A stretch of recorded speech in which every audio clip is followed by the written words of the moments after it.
The annual Hamilton family gathering was in full swing at my father's estate. Crystal champagne flutes clinked as relatives bragged about their latest achievements.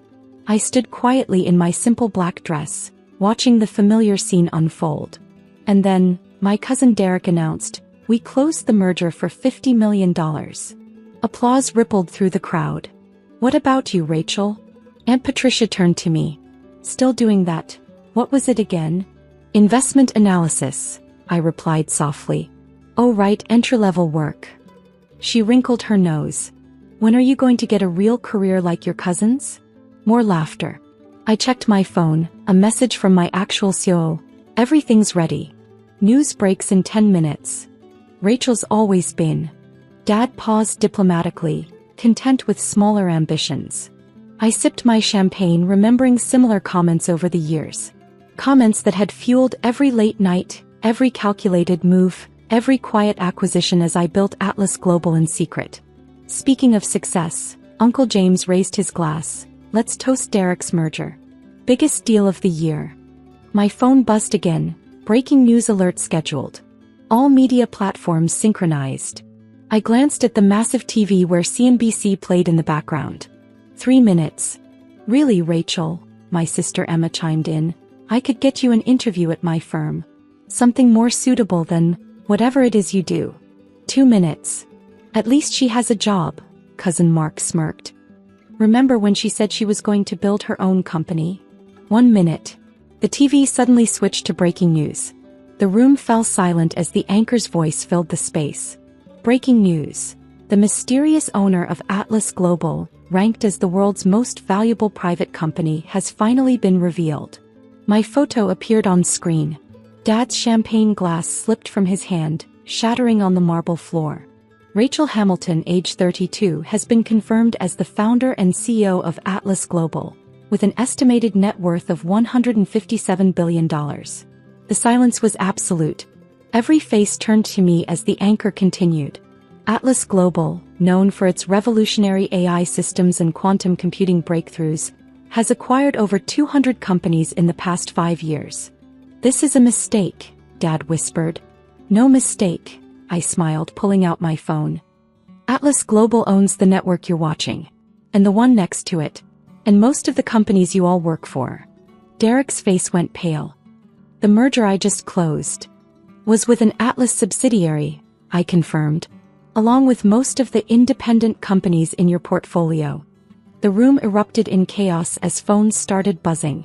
News alerts, messages, emails, all announcing that the quiet Hamilton daughter they'd mocked had built the world's most powerful tech empire right under their noses.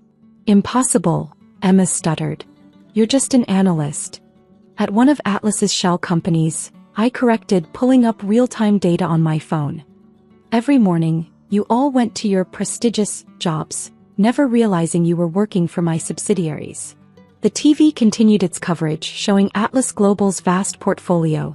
AI systems powering global infrastructure, quantum computers revolutionizing industries, tech innovations reshaping the world.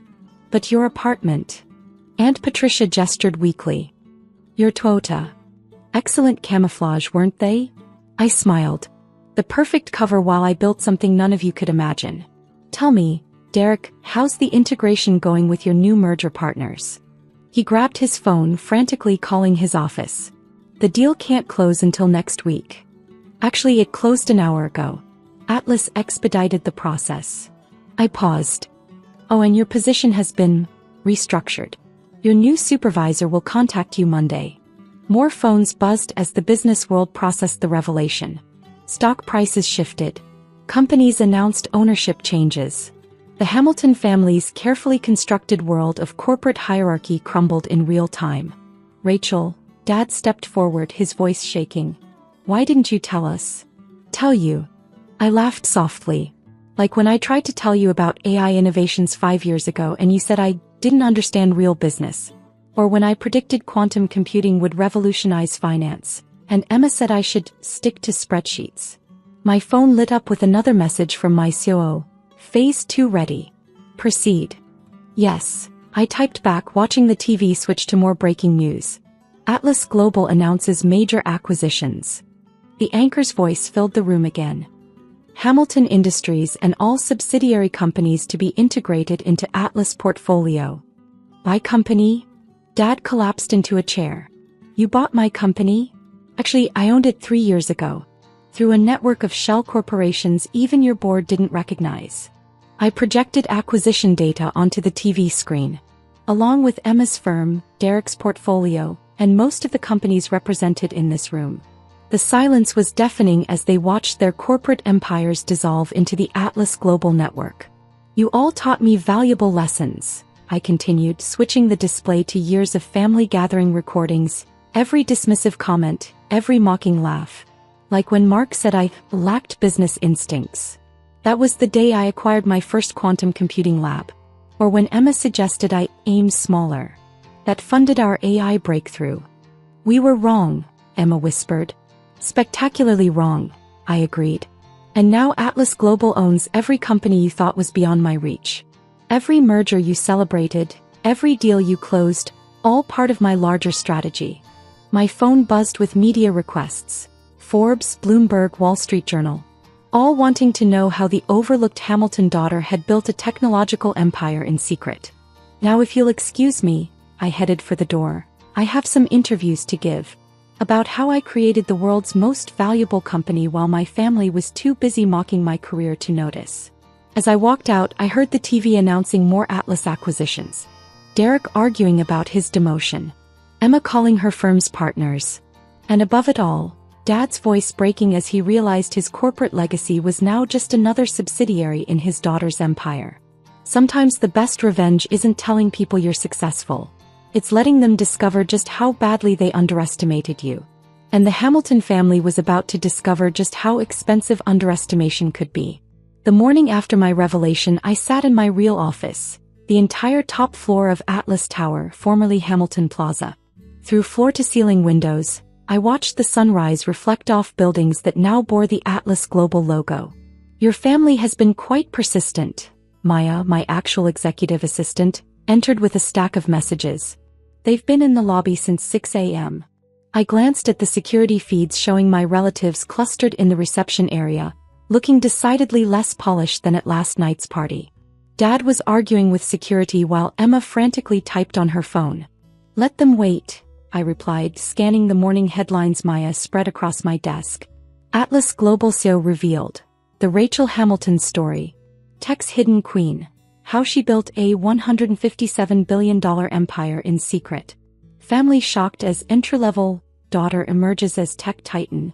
Atlas Global acquisitions reshape corporate landscape. And these just arrived. Maya handed me another stack of messages. Derek, please discuss my position.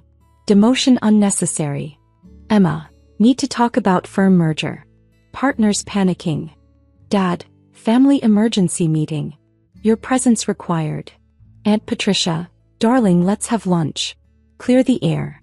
Mark them all as unread, I instructed. How's the Hamilton Industries integration proceeding? Maya pulled up real-time data. All executive access codes have been changed. Your father's biometrics have been removed from security systems. The board has been officially dissolved. My phone buzzed, Bloomberg wanting to know how a simple analyst had orchestrated the largest corporate takeover in history. Ms. Hamilton, Maya announced, CNN is here for your scheduled interview. Perfect. I stood, straightening my designer suit, no more department store camouflage. Let's show the world what an entry-level employee can accomplish. The interviewer set up while I watched my family on the security feeds. Dad had moved from arguing to pleading with security. Emma was crying. Derek looked shell-shocked. Ms. Hamilton, the interviewer began, your revelation has stunned the business world. How did you manage to build Atlas Global without anyone knowing? It's amazing what people don't see when they've decided you're not worth watching, I replied, gesturing to the city skyline. Every building you see, every company you know, every piece of technology you use, Atlas Global has shaped it all. While my family was busy mocking my career, I was quietly revolutionizing the world. Speaking of family, she checked her notes. Atlas now controls most of their business interests. We acquired them gradually through various subsidiaries, I confirmed. My father's company, my sister's firm, my cousin's portfolio. They've actually been working for me for years. They just didn't know it. Security called up. Aunt Patricia was now demanding to discuss my responsibility to the family name. Ms. Hamilton, Maya interrupted smoothly, the quantum computing team needs your approval for Project Omega. I turned back to the interviewer. Would you like to witness how an entry-level analyst runs the world's most valuable company? By sunset, the business world had been completely transformed. Atlas Global's revelation had triggered global market shifts, and my family's desperate attempts to maintain control of their corporate interests had proven futile against my decade of careful planning. From my office atop Atlas Tower, I watched workers replace the last Hamilton Industries logo with Atlas Global's emblem. The symbolism wasn't lost on anyone. The quiet daughter had literally risen above her family's legacy. Final numbers for the day, Maya reported, entering with comprehensive data.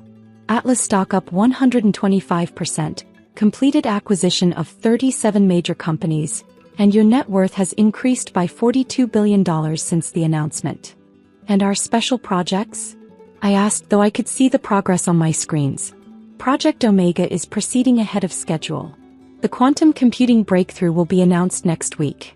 And the AI division has achieved another milestone in autonomous systems. My phone buzzed constantly with messages from family members. Dad, Rachel, this has gone far enough. Let's discuss this reasonably. Emma, the firm's partners are threatening to leave. Derek, please reconsider my position. Alaska is unnecessary. Aunt Patricia, family means something, dear. I smiled, remembering their words from countless family gatherings. Just an analyst. No business sense. Small ambitions. Why can't you be more like your cousins? Maya, I called, show me the family.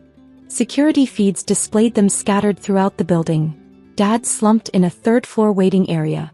Emma crying in the lobby. Derek arguing with HR about his transfer to our Alaska research facility. Aunt Patricia trying to charm her way past security. Should I have them removed? Maya asked. No, I smiled. Let them experience what it feels like to be powerless.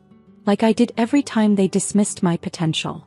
The TV networks continued their coverage. Atlas Global revolutionizes tech industry. Rachel Hamilton, the secret billionaire.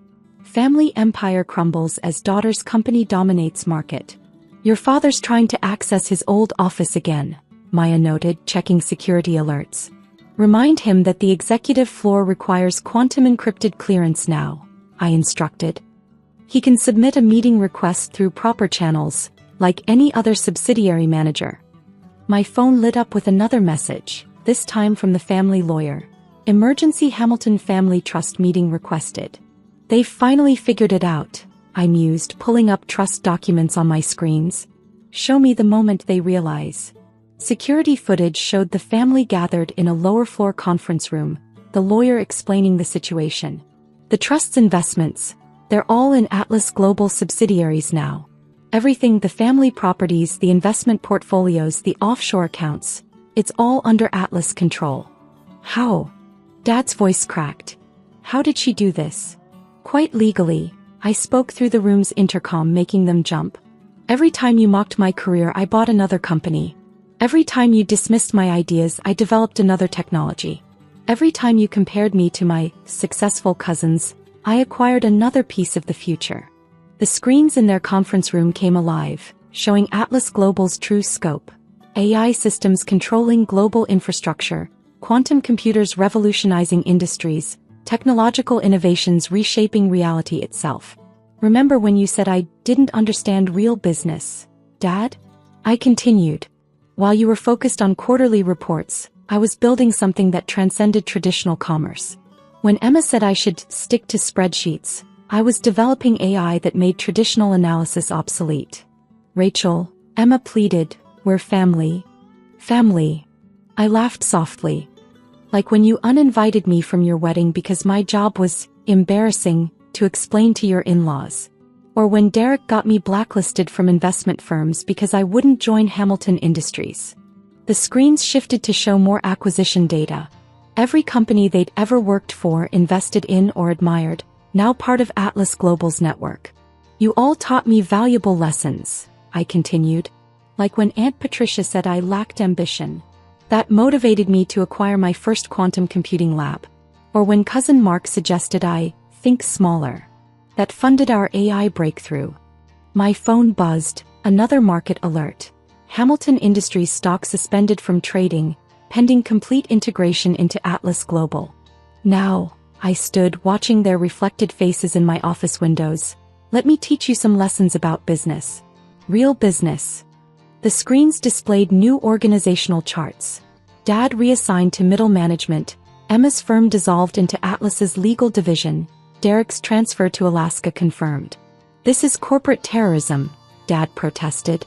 No, I corrected, this is evolution. The future you couldn't see because you were too busy looking down at the daughter you thought would never rise above entry level. What do you want? Emma asked quietly.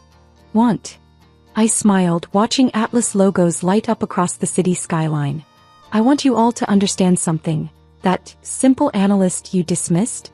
She now controls the technology that powers your world. That small ambition you mocked? It built an empire that makes Hamilton Industries look like a corner store. The room fell silent as more screens activated, showing Atlas Global's latest innovations. Quantum networks reshaping communication, AI systems transforming industries, technological breakthroughs that would make their traditional business models obsolete. Welcome to the future, I announced. A future where the daughter you underestimated doesn't just own your companies, she owns the very framework of modern civilization. As I ended the intercom connection, I heard Dad starting to cry, Emma arguing with her firm's partners on the phone, Derek begging HR to reconsider Alaska. Hiya, I called, proceed with Phase Omega. Let's show them what an entry-level analyst can really do. The quantum computing cores hummed to life, their power reshaping the very nature of business itself. Sometimes the best revenge isn't just succeeding, it's succeeding so completely that your doubters become footnotes in the empire they never saw coming. And as Atlas Global's innovations continued to transform the world, the Hamilton family would forever remember the quiet daughter they'd underestimated, the daughter who didn't just surpass their success, but redefined the very meaning of power itself. I adjusted my navy blazer, smoothing out non-existent wrinkles as I watched my family pose for their annual country club photo. The photographer adjusted his lighting while my mother fussed over everyone's positioning. James, stand behind your father. Emma, fix your hair. Mom's voice carried that familiar commanding tone she'd perfected over years of social climbing. Perfect, now everyone smile. I stepped forward, ready to join them, but Mom's manicured hand shot out, stopping me. Sarah, darling, maybe sit this one out. Her smile was tight, practiced. Your outfit is a bit casual for the club's standards. I looked down at my clothes, a perfectly tailored blazer and designer slacks that cost more than most people's monthly rent. But of course it wasn't about the clothes. It never was. We need to maintain a certain image, she continued, lowering her voice. The Mercers and Vanderhoffs will see these photos. You understand, don't you? Behind her, my younger sister Emma smirked, adjusting her tennis bracelet, a gift from Mom for landing a junior associate position at Dad's law firm. My brother James simply looked away, uncomfortable but unwilling to speak up. Of course, Mother. I stepped back, watching as they arranged themselves into the perfect picture of success. The prestigious lawyer father, the social butterfly mother, the rising star son, and the beautiful daughter following in her father's footsteps. I wasn't part of that image. I never had been. Growing up, I was always the odd one out. While Emma and James attended private schools and elite summer camps, I chose public school and spent my summers working. When they joined Dad's firm straight out of law school, I struck out on my own, much to my parents' horror. A startup. Mom had practically choked when I told them my plans. Sarah, be reasonable. Your father has built a legacy at Anderson and Associates. You have a guaranteed position waiting for you. But I had different dreams. While they saw success as maintaining their position in society's upper echelons, I saw it as building something of my own. The photographer finished and my family dispersed. Emma immediately pulled out her phone, probably posting about another perfect day at the club. James headed toward the golf course, where he networked with potential clients. Sarah. Dad approached, his expression stern. Your mother and I have been talking. It's time you took your future seriously. The position at the firm is still open. I suppressed a smile. If only they knew. Actually, Dad, I wanted to talk to you about that. I'm hosting a business dinner next week. I'd love for you all to come. He frowned. A business dinner? For that little tech company of yours? Something like that. I handed him an elegant invitation. Thursday at 7. The New Windsor Club downtown. His eyebrows shot up. The Windsor? That's impossible. They're not even open yet. The waiting list for membership is years long. I have connections. I turned to leave, then paused. Oh, and Dad? Dress formally. They're very particular about their image. The week passed quickly, filled with final preparations and meetings. Thursday evening arrived, and I stood in front of the Windsor Club's imposing facade, watching as valets parked exotic cars and doormen greeted Silicon Valley's elite. Right on time, I saw my family's Mercedes pull up. They stepped out, dressed to impress. Dad in his finest suit, Mom dripping in diamonds, Emma and James looking like they'd stepped out of a magazine. Their expressions when they saw me standing at the entrance were priceless. Gone was my casual blazer, replaced by a custom-made evening gown. But it wasn't my outfit that made their jaws drop. It was the giant letters above the entrance. Windsor Club, founded by Sarah Anderson. Welcome to my club, I said, enjoying their shocked faces. Shall we discuss that position at the firm over dinner? The story of how I got here isn't simple. It started 5 years ago when I left my family's carefully planned path to forge my own. The story of how I got here began 5 years ago. Fresh out of college, instead of joining Anderson and Associates like my siblings, I took my trust fund, a mere fraction of what Emma and James received, and invested everything into a tech startup. You're throwing your life away, Mom had said, watching me pack up my childhood bedroom. This silly rebellion needs to stop. But it wasn't rebellion. I had seen a gap in the market, exclusive clubs and venues struggling with membership management, event planning and modernization. My company, Elite Connect, started as a simple software solution. Within 2 years, we were handling digital operations for some of the most prestigious clubs across the country. Every success was met with dismissal from my family. When we signed our first major client, Emma called it beginner's luck. When we expanded to 50 clubs, James suggested I sell while you're ahead. When we hit our first $1 million in revenue, Dad said it was small change compared to his corporate cases. They never knew I was reinvesting everything, building something bigger. Elite Connect wasn't just software anymore. We were buying struggling clubs, modernizing them, and turning them into exclusive destinations for the new tech elite. The Windsor Club was my masterpiece. When the oldest country club in Silicon Valley faced bankruptcy, I bought it quietly through a holding company. No one, not even my family, knew I was behind the mysterious renovation that had the whole city talking. Now, watching them follow me through the club's marble lobby, their expressions shifted between awe and confusion. Mom's eyes darted around, noting the original artworks and crystal chandeliers. Dad kept adjusting his tie, a nervous habit from his early courtroom days. Miss Anderson, the maitre d' bowed slightly. Your private dining room is ready. Thank you, Michael. I led my family past whispered conversations and subtle nods of recognition from various tech CEOs and venture capitalists. Sarah, Mom hissed, grabbing my arm. How did you get a reservation here? The waiting list is impossible even for us. I smiled, gently removing her hand. It's amazing what you can accomplish when you own the place. We entered the private dining room, where floor-to-ceiling windows offered a spectacular view of the city lights. A bottle of Chateau Lafite Rothschild 1982, Dad's favorite wine, was already breathing on the table. Please sit. I took my place at the head of the table, a position Dad had always occupied at family dinners. We have a lot to discuss. Emma found her voice first. This is impossible. You couldn't afford this place.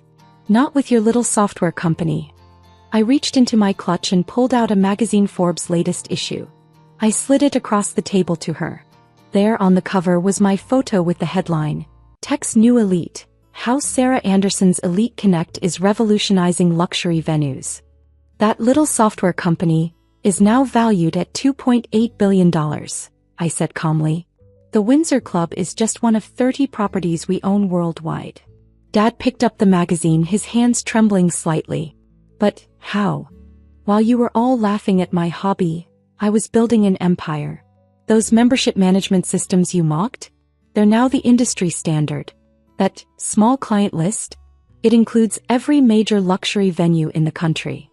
I poured myself a glass of wine, enjoying the weight of the moment. You know what's funny? All those years you pushed me to join the family business. But I didn't want to be part of someone else's legacy. I wanted to build my own. Mom's face had gone pale. Why didn't you tell us? Would you have listened? I asked. When have you ever listened to me? Even today, you pushed me out of a family photo because I didn't fit your image of success. The silence that followed was deafening. James stared at his plate. Emma clutched her phone like a lifeline, and Dad looked older suddenly, as if the weight of their mistakes had aged him years and minutes. A knock at the door interrupted the tension. Miss Anderson, the board members have arrived for the quarterly meeting. Thank you, I'll be right there. I stood, smoothing my dress. Please enjoy dinner. Everything's been arranged. Oh, and Mom? I paused at the door. About maintaining the right image? Don't worry. I made sure the photographer got your good side when you were turned away from your daughter at the club entrance. Those photos should pair nicely with tomorrow's press announcement about the Windsor's new ownership. I left them there, sitting in the house that my hobby built, surrounded by the success they'd never believed I could achieve. The night was still young and I had an empire to run. The next morning my phone exploded with notifications. The press release about the Windsor Club's ownership had gone viral, especially among Silicon Valley's elite circles. My PR team had done their job well, tastefully including that candid photo from yesterday.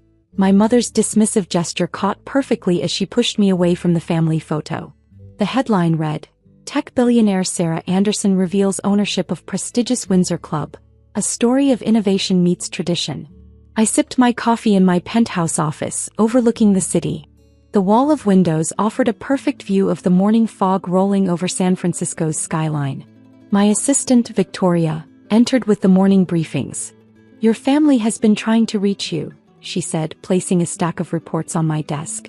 "Your mother called 17 times, your father's office 12, and your sister. Well, she's been quite active on social media." I pulled up Emma's Instagram. Sure enough, she'd done a complete pivot. Her latest post showed the Forbes magazine cover, my cover, with a gushing caption, "So proud of my amazing sister. Always knew she would do great things. #family first, #girlboss, #proud sister." I almost laughed. Just yesterday she'd been smirking at my exclusion from the family photo. "Your brother sent an email," Victoria continued. "He's requesting a meeting to discuss potential synergies between Anderson and Associates and Elite Connect." Of course he was. James had always been quick to spot opportunities. "Decline politely," I said. "Remind him that Elite Connect already has excellent legal representation." My phone buzzed again, Mom calling.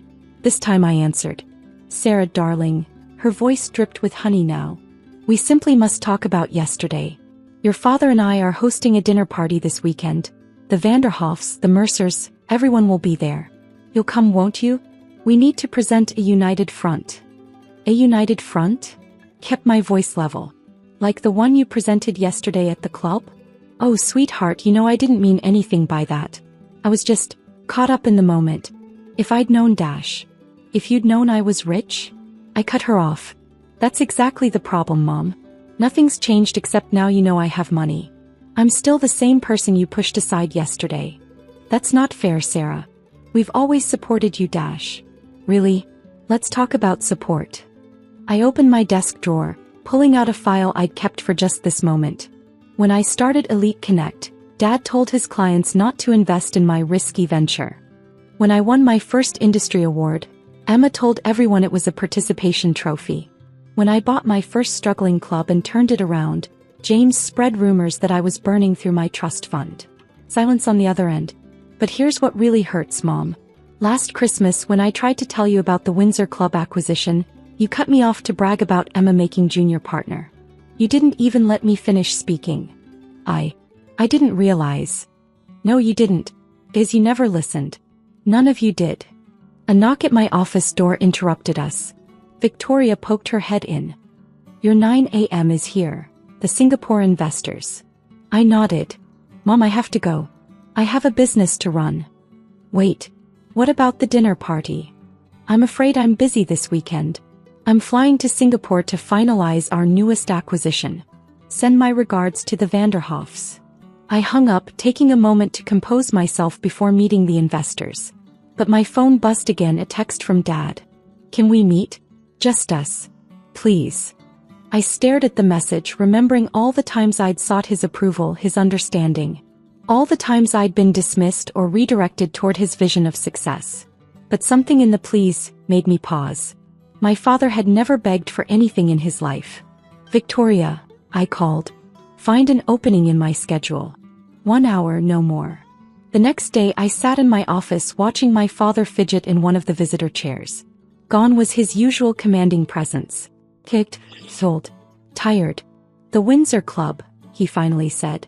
That's why you asked about my favorite wine last Christmas. I nodded. I wanted to maintain certain traditions.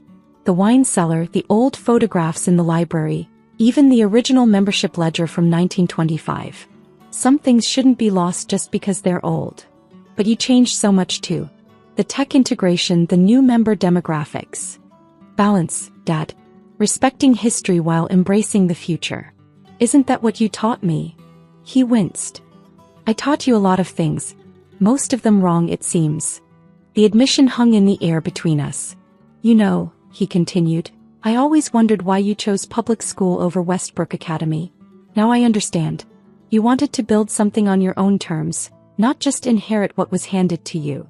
I wanted to prove I could do it myself, I said softly, without the Anderson name opening doors.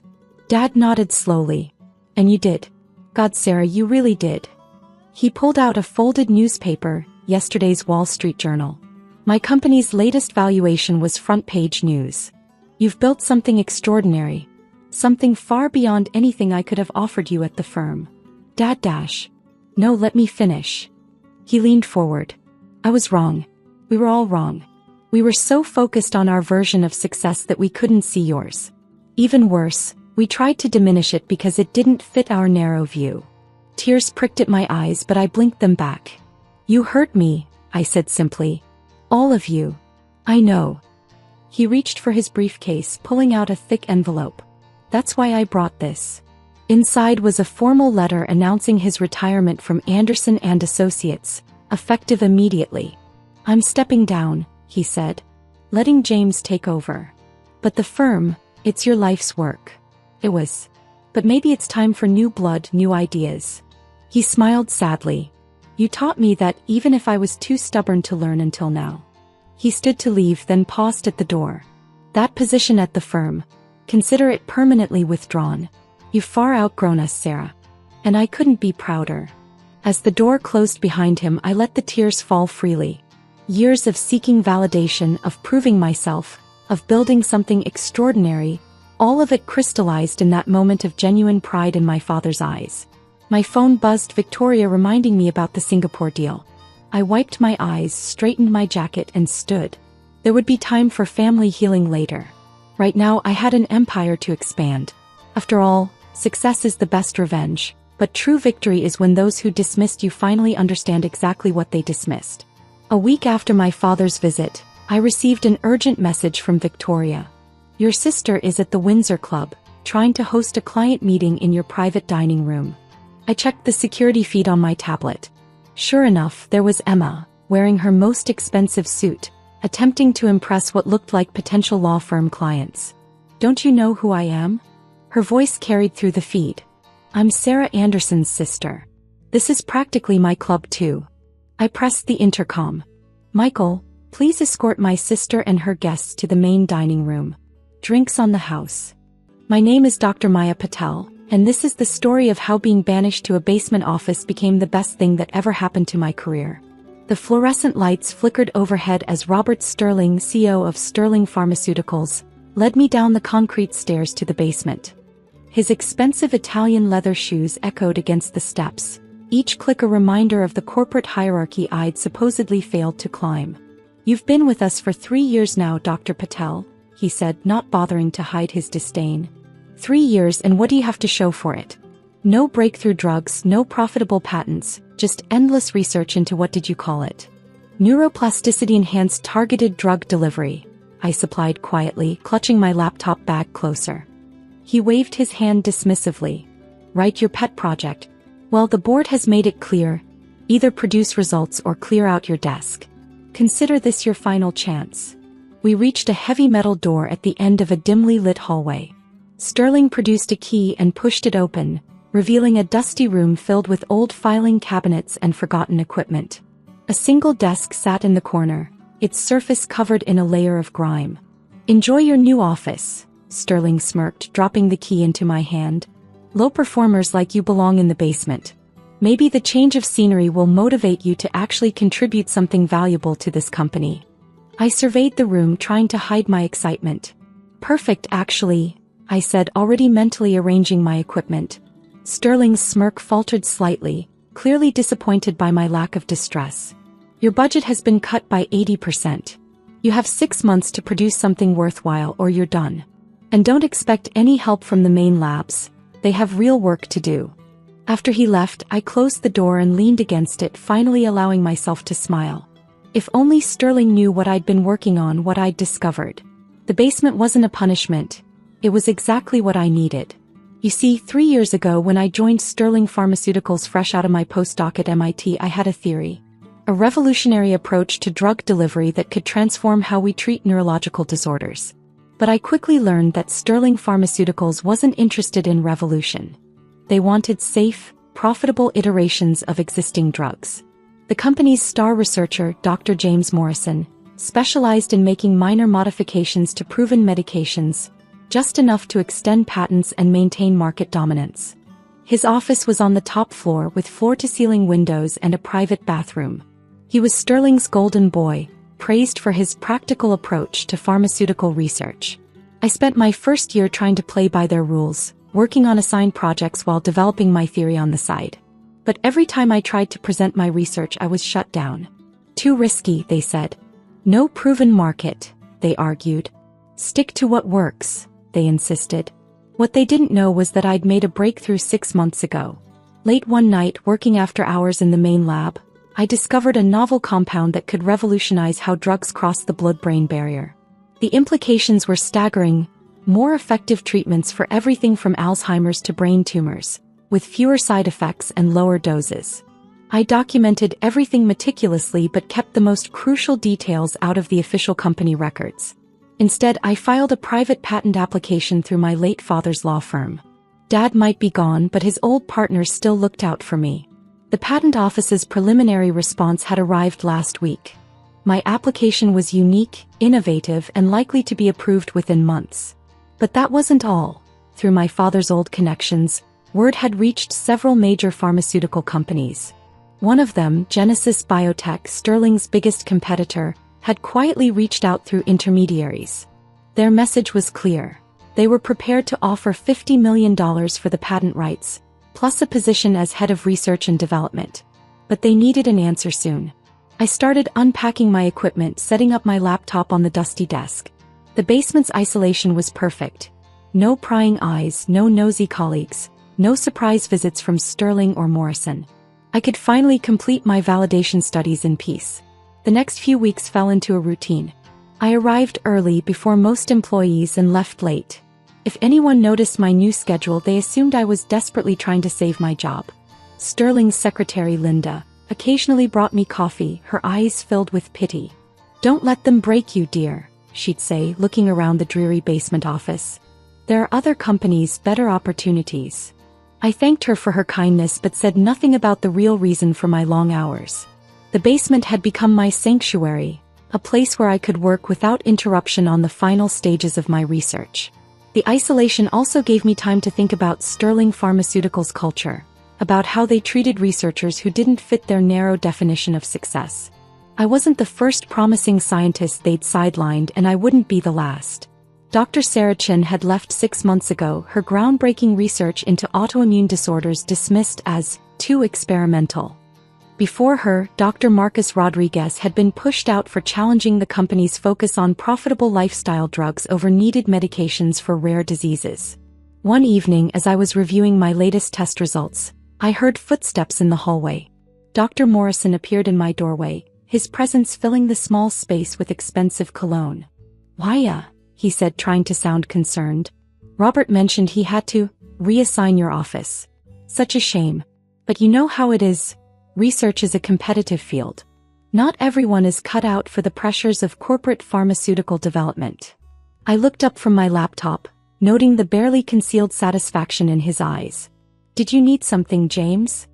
He stepped further into the room, glancing dismissively at my equipment. Actually, I wanted to offer you a chance to salvage your career. I'm working on a modified version of our sleep aid drug. Nothing too ambitious, just enough changes to extend the patent. I could use a hand with the basic lab work. It would look good on your resume when you move on. The condescension in his voice was thick enough to cut with a scalpel.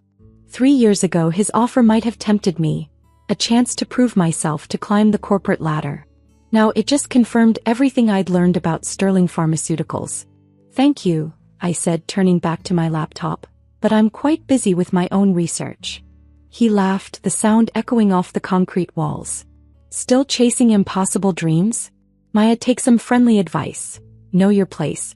This isn't MIT or your fancy research lab. This is business. After he left, I sat in the silence of my basement office, thinking about his words. Know your place. The phrase echoed in my mind, fueling my determination.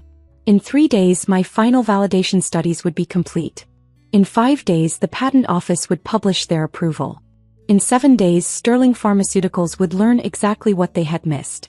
But as I reviewed the Genesis Biotech offer that night, a new idea began to form. Selling the patent was the safe choice, the profitable choice. But maybe there was another way, a way to change not just my future but the future of research at Sterling Pharmaceuticals.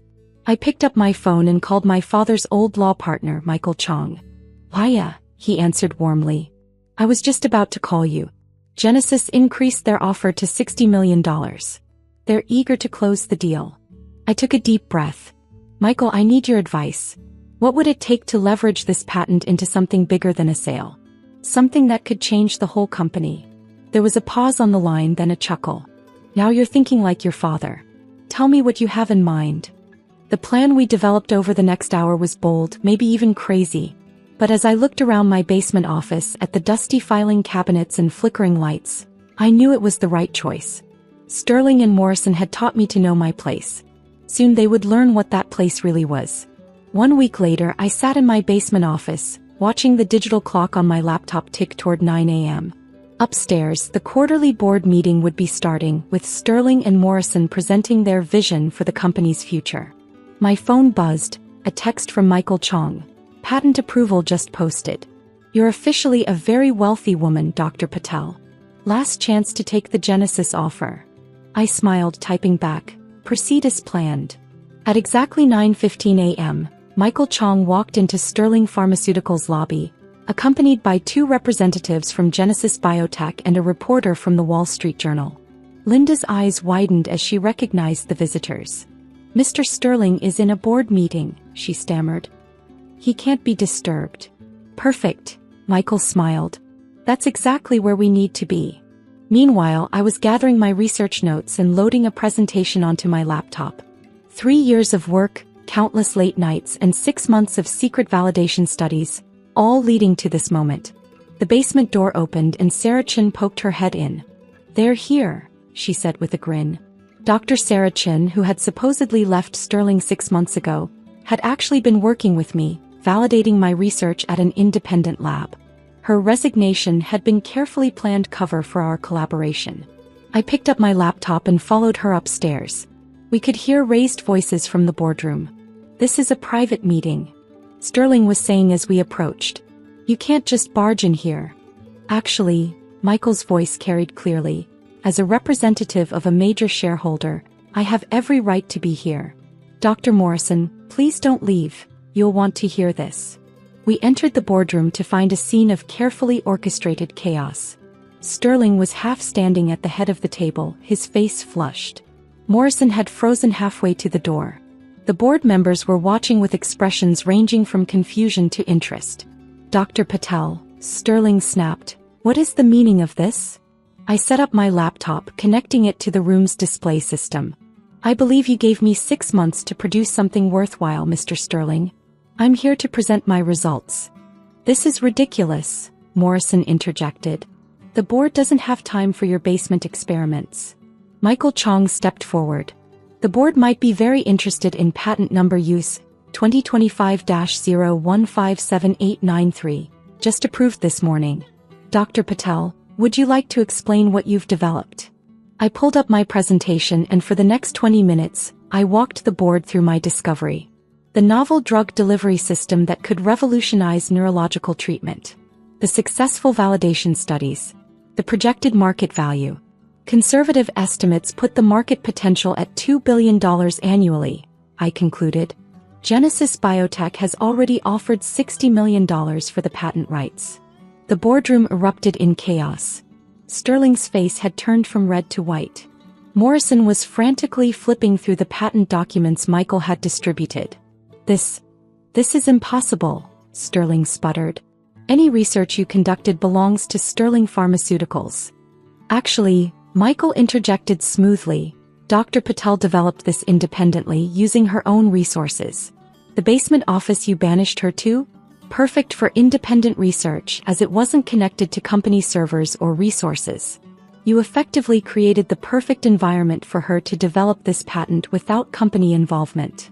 We have documented evidence, Saracen added, stepping forward, of every instance where Sterling Pharmaceuticals rejected or dismissed this research line. You didn't want it, remember? Too risky, no proven market. The Genesis Biotech representatives chose this moment to speak up. We're prepared to increase our offer to $75 million, their CEO announced. Full rights, immediate transfer. I held up my hand. Thank you, but I have a counter-proposal. I turned to the board. Sterling Pharmaceuticals has brilliant researchers who are being stifled by outdated thinking and risk-averse management. I propose a restructuring. The next hour was intense. I presented my vision. A new research division independently funded by my patent, focused on innovative drug development. Saracen would return to head one team. Dr. Rodriguez would be invited back to resume his rare disease research. The choice is simple, I told the board. Continue with business as usual, watching your market share decline as companies like Genesis innovate past you, or embrace change. My patent can either belong to your biggest competitor, or it can fund Sterling's transformation. The board vote was unanimous. Sterling and Morrison were out, effective immediately. I was appointed as the new Chief Research Officer with a seat on the board. Saracen would head the new Innovative Research Division. As security escorted Sterling and Morrison from the building, I returned to my basement office one last time. The dusty room that had been meant as a punishment had become the birthplace of my greatest achievement. I took a photo to commemorate the moment. Linda appeared in the doorway, beaming. Your new office is ready, Dr. Patel. Top floor, corner suite. I smiled, picking up my laptop. Thank you, Linda. But let's keep this office available. Sometimes the best breakthroughs happen in unexpected places. The transformation of Sterling Pharmaceuticals didn't happen overnight, but it was dramatic. Within a year, our new research division had 3 promising drugs in development. Dr. Rodriguez's rare disease program made its first breakthrough. Young researchers who had been afraid to propose innovative ideas were suddenly flourishing. 1 year later, I sat in my corner office looking out over the city. Saracen had just presented preliminary results from her autoimmune research to enthusiastic board approval. Dr. Rodriguez's rare disease treatment was entering clinical trials. My phone buzzed, a message from Michael Chong. Genesis Biotech stock down 15% after Sterling announced new drug pipeline. Not regretting turning down that $75 million. I smiled, watching researchers stream into the building below. Young scientists eager to work at what had become known as the most innovative pharmaceutical company in the industry. Not for a second, I replied. The basement office still exists. I had it renovated, better lighting, new equipment, comfortable furniture, but kept the essential character. It's now called the Innovation Lab, a place where researchers can work on their crazy ideas without pressure or interference. There's a plaque on the door that reads, "Never underestimate where brilliance can flourish." Below it, in smaller text, "Sometimes the best view isn't from the top floor." Sterling and Morrison? Last I heard, they were trying to start a generic drug company. Morrison occasionally gives interviews criticizing Sterling Pharmaceuticals' reckless new direction. Meanwhile, our stock price has tripled. I keep the key to the basement office on my desk as a reminder. Not of revenge or vindication, though those were certainly sweet, but of a more important lesson. True innovation doesn't care about corner offices or corporate hierarchies. It can happen anywhere, even in a dusty basement under flickering fluorescent lights. Sometimes when I'm stuck on a particularly challenging problem, I take my laptop down to the old office. The concrete walls and humming pipes have a way of clearing the mind, of stripping away pretense and letting pure creativity flow. And sometimes late at night I hear multiple keyboards clicking away in the innovation lab, young researchers, working on their own impossible dreams, following the path I unknowingly blazed. They say success is the best revenge. But I've learned it's more than that. Success is about transformation, not just of circumstances or status but of entire systems. Sterling's attempt to diminish me by sending me to the basement had backfired spectacularly, but it had also created something greater than personal vindication. It had created a revolution in how pharmaceutical research could be conducted, how innovation could be fostered, and how a company could transform itself from a cautious follower into a bold leader. The basement office that was meant to be my career's tomb became its launching pad. More importantly, it became a symbol of what's possible when you refuse to know your place, and instead create your own. As for me, I still attend every research presentation, no matter how impossible the idea might seem. After all, you never know which basement project might change the world next.